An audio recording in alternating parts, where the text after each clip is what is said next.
Hi and welcome to another video. In this video I finally will challenge myself to make the Roubo Workbench. And as you can see, I have the slats, I have the lumber ready to go, ready to cut, ready to mark. I got the plans, everything in detail, everything you need to know is here. And if this works out, I might upload them for free. Now, of course, I don't have any experience, and that's why I base my knowledge on Christopher Schwartz's book. Now, the problem is I want a tabletop about 12.5 centimeters. I mean exactly 12.5 centimeters.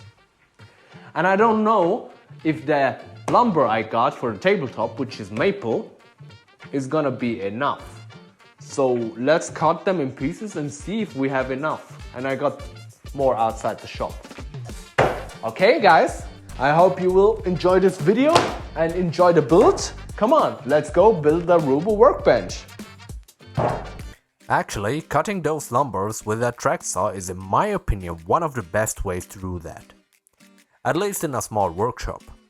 Not only is it easy to handle on some really good built sawhorses, video for that linked, but also really easy to set up.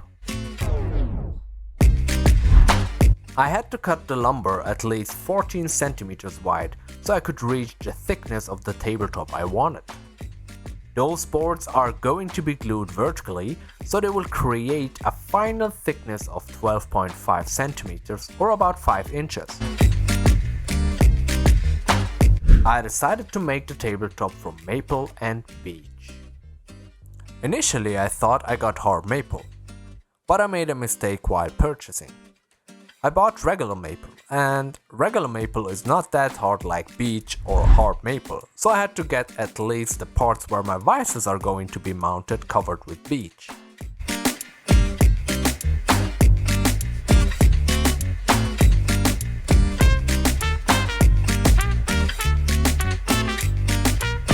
The whole process of cutting the lumber took me 8 hours and left me really excited with a few gallons of dust. I had one board wide enough for all the leg pieces and rails, etc., and I was really surprised that I bought the exact amount of wood for the whole workbench.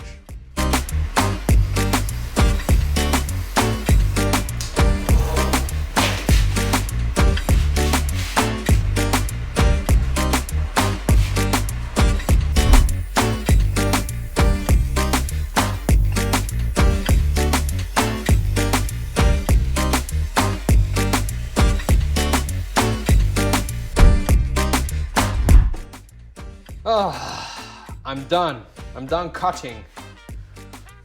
As you can see, everything is ready for planing and thicknessing. Man, it's 6 p.m. and I'm super tired now. Been cutting all day long.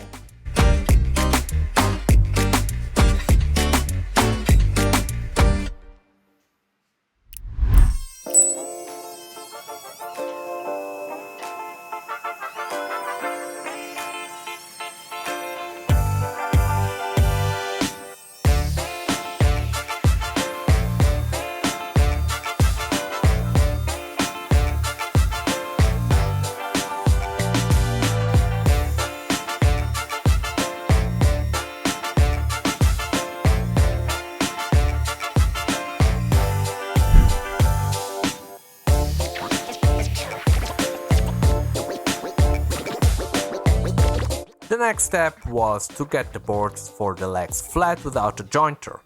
That actually went really well with this jig I made. Especially because you can adjust the gaps with screws instead of wasting so much pegs and hot glue. I find it really messy and just annoying. The video for that is also linked. I didn't pay any attention to the squareness of each of them now because I knew I would fix it later. At least I thought so.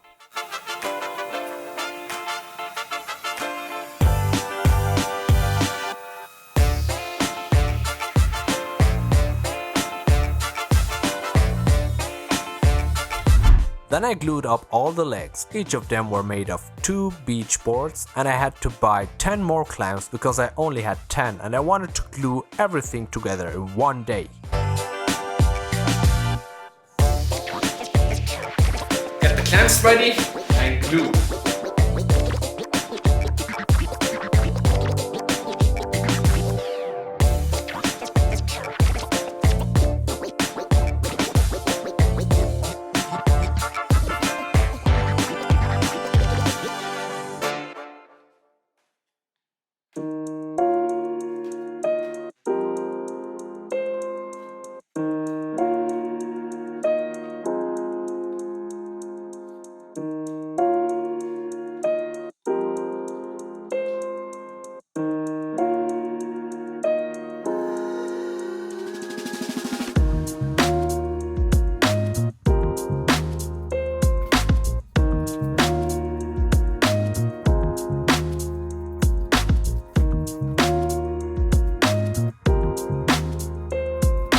Maybe I should have used 10 clamps each because beech is really hard and you need a lot of force to really close the gaps between each board, and especially if you use hardwood like beech.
I had 12 boards about 2 meters long and all needed to be flattened. Some of them were really twisted and I lost about 1/3 of the thickness. This whole process took me 4 days and I almost got mad.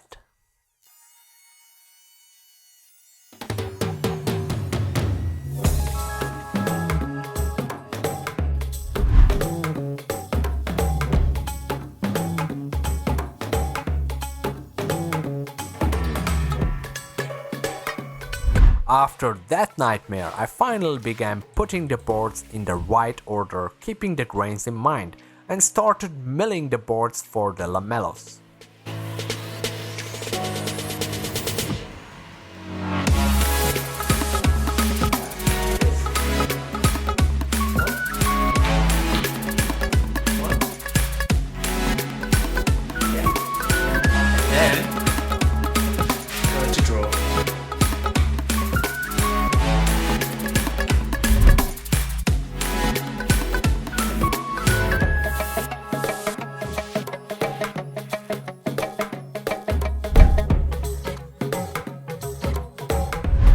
I started gluing every board together and I was in such a hurry because I only had 15 minutes of assembly time with Type Bond 1.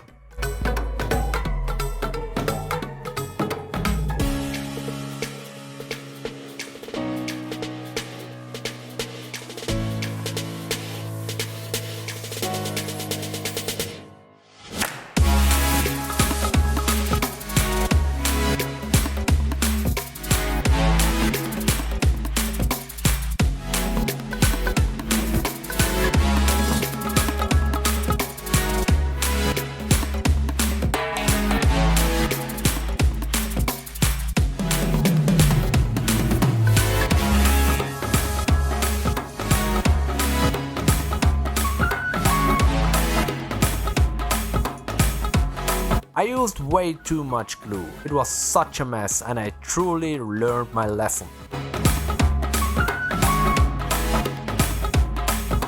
But it's okay, better too much glue than too little, right?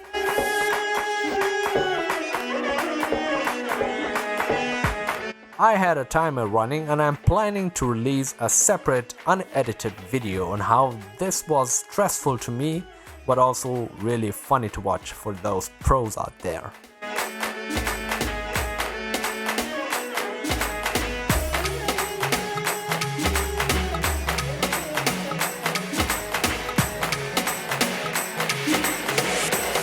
After using almost every clamp I had in the shop, for this glue up, I probably burned 800 calories and called it the day.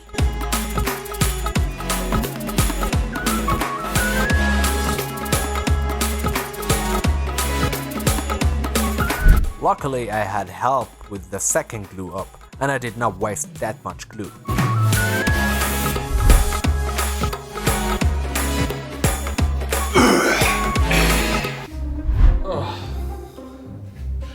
Second glue up went a little bit quicker and I didn't use so much glue.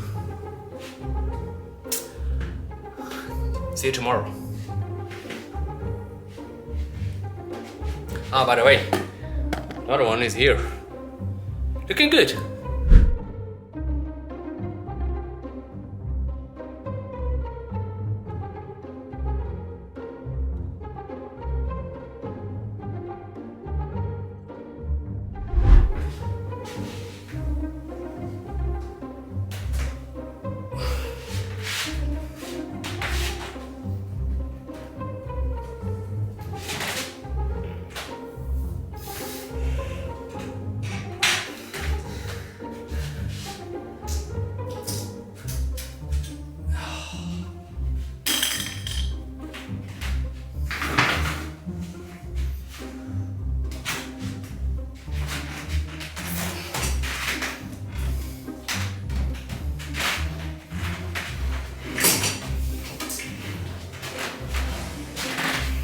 The best part was getting the tops through the thicknesser and seeing the boards getting more and more beautiful each cycle.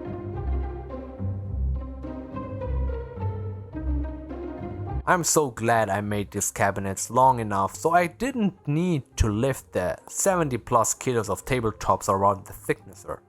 I just lifted the knives and easily pushed the slab back to the stort. Alright guys, that's the first part of that build. Thanks for watching. I hope you enjoyed this video so far and make sure to come back because there are more parts prepared for you to watch very soon. Bye!